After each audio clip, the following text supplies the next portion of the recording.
Ito na yata yung pinakamalungkot na first day of school ni Ate Cassie at ni Ate Megan dahil si Ate Cassie ay lilipat na nga ho ng school. Grade 11 na nga si Ate Cassie at grade 8 naman si Megan, kaya naman napagdesisyonan na nga ho namin na doon na nga ho siya pag-aralin sa Hanosaki na nanay. Ilang araw nga ring walang kuryente dito sa amin sa isla mga mare at paret, grabe na pagkakainit nga at kaawa na talaga ang mga baby. Ito nga pala guys ang video ng first day of school ni Ate Cassie at ni Ate Megan at ngayon ko nga lang na-upload dahil medyo busy nga ako nung nakakaraang araw. At grabe mga mare at pare, ito na yata yung pinakamalungkot na first day of school ni Ate Cassie at ni Ate Megan dahil lilipat na nga ako si Ate Cassie ng school. Sa totoo lang talaga mga mare, hindi pa talaga ako handa na umalis si Ate Cassie dito sa bahay at hindi na namin siya makakasama araw-araw. Pero naisip nga rin namin ni Buyok na training ground na nga rin niya ito para pag nag-college na nga siya mga mare, makapamuhay na nga ho siyang mag-isa o maging independent. Medyo naaawa nga ho kami ni Buyok kay Megan mga mare dahil wala na nga ho siyang makakasabay sa pagpasok tuwing umaga. Sigurado nga mga mare na maninibago nga ang dalawang bata dahil simula nga nung maliliit pa sila, sila na nga lagi ang magkasama. Lalo na nga ho si Ate Cassie dahil malalayo na nga ho siya sa amin at for sure na mamimiss nga ho niya ng sobra itong aming bunso na si Storm. Ang tagal ko nga hong walang vlog noong nakakaraan pero nagbibideo-video naman ako mga mare, kaya naman kung mapapansin nyo nga ho sa aking vlog puro si Storm nga ho ang nasa video. Noong nakakaraan nga rin mga mare ay madalas nga hong umulan, kaya naman panay-panay na nga ho ang brownout dito sa amin. Ay alam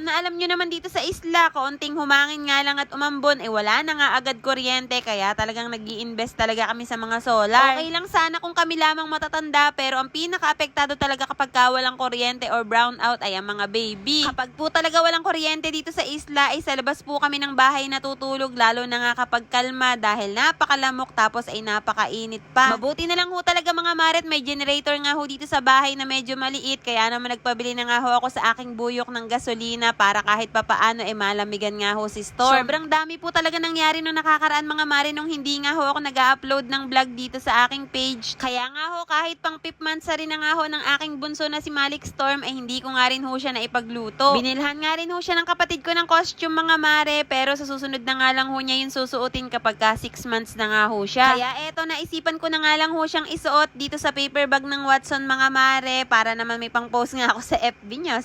Ewan ko ba mga mare at pare kung bakit tinamad nga ho ako mag-upload nung nakakaraan dahil siguro tao lang din naman tayo na minsan tinatamadan. Sabi ko nga ho sa aking buyok mga mare at pare, maghanap na nga lang ho siya ng ibang trabaho at aalagaan ko na nga lang ho itong aming bunso na si Malik Storm. Nung mga panahon nga na to mga mare at pare, wala na nga dito sa bahay si Ate Cassie, doon na nga ho siya nakatira sa barangay Hanosaki la nanay. Kaya naman sobrang namimiss na nga ho namin siya ni Megan mga mare at nagbibiruan pa nga kami na kung sino nga ho yung unang mag-chat, siya nga ho yung unang makakamiss. At dahil si Buyok nga lang ho ang pumapalaot at hindi nga ho ako nakakasama mga mare, kaya naman wala nga ho siyang taga-video, kaya naman eto't bumili na nga lang ho kami ng 2 balot na ayungin doon sa naglalako. Medyo malalaki nga yung nabili namin mga mare at nakakatuwa nga dahil may nahuhuli na nga ulit ayungin ngayon dahil taghabagat na nga at kalma na nga ho dito sa banda sa amin. Naisigang nga lang namin ito ng may bawang pero walang gulay at grabe, sobrang sarap ho talagang humigop ng mainit-init na sabaw. Ang routine nga ho namin ni Malik Storm kada araw sa umaga paliliguan ko nga ho siya at pagkaligo naman niya dadalhin ko nga ho siya dito sa aming bahay at dito ko nga ho siya patutulugin dahil bangginhawa nga ho dito. Si mga mare, sino ba namang hindi gustong mag-alaga dyan? Talaga namang napagkakakit aba. Kung mayaman lang talaga ako mga mare, hindi ko na nga kailangan mag-vlog at aalagaan ko na nga lang itong aming bunso. Eto na naman nga mga mare, brownout na naman nga nung kinahapunan, pero mabuti na lang talaga at full charge nga ho itong solar pan ni Malik Storm. Malaking bagay ho talaga na may solar pan kayo sa bahay dahil kapag nga walang kuryente,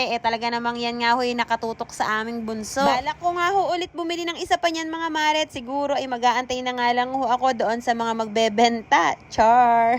Marami nga hong solar light dito sa bahay ng aking mga in-laws mga mare, talagang nakaredy nga ho sila kapag ka magba-brown out. Ang nakakatuwa lang kay Storm mga mare, kahit madilim nga ho ang paligid hindi nga ho siya umiiyak or nagliligalig. Sa bagay, hindi naman po talaga maligalig itong aming bunso, talaga namang napagkakabait po talaga niyang alagaan. Wala nga ho kaming magawa nung gabing yan, kaya naman nagkantahan na nga lang ho kami ni Ate Megan at siya nga ho ang taga-gitara at ako naman nga ho ang singer. At